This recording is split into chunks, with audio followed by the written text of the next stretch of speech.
I lived in the US for 25 years. I immigrated as a teenager. I worked in high tech, and sadly, I immigrated as a teenager. I worked for 25 years in high tech industry. I started few companies. I traveled around the world. I've been in every single country that has high tech. And every time I go somewhere, South Korea, Taiwan, China, and I go into these factories and technology centers, and I say, what is it that they have that we cannot have? What is it that they do that we cannot do? So it became my mission and my commitment. So I repatriated to Lebanon 15 years ago. I started MultiLane, a high-tech company that focuses on test and measurement for semiconductor industry. And the company's been growing. Today, we employ 300 people in my village of Houmal.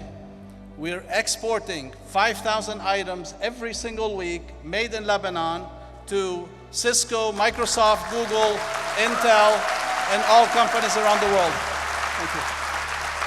And proudly, we've expanded. We're growing around the world. We have offices in Dubai, in Silicon Valley, in China, Taiwan, and we keep on growing. And we will commit to stay in Lebanon, our commitment to stay in Lebanon. Two more things.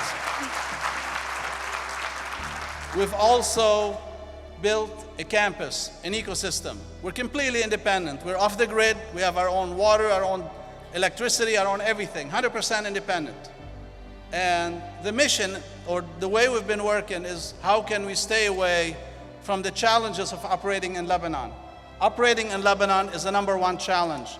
We have great talent, great resources. Our young people are leaving. We need to bring them back. That's really the fundamental thing.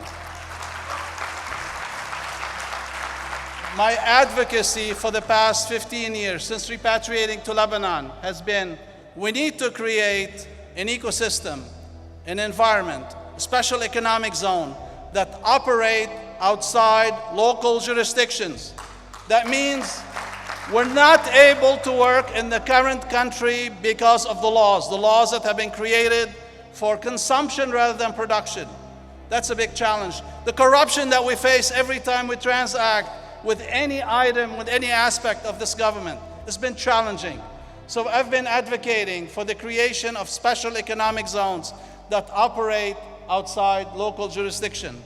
Now today, with what I hear, with the wishes of the private sector, with creating a modern state, independent judiciary, eliminating corruption, my wish can disappear. We don't need it. We don't need to operate outside local jurisdiction if you create a modern state that we can be competitive, a competitive environment that can empower employer, that can make an attractive ecosystem to repatriate, to bring back multinational companies, so we can bring back the best resources that we have, our people, so they can produce, so we can export products and not people. Thank you very much.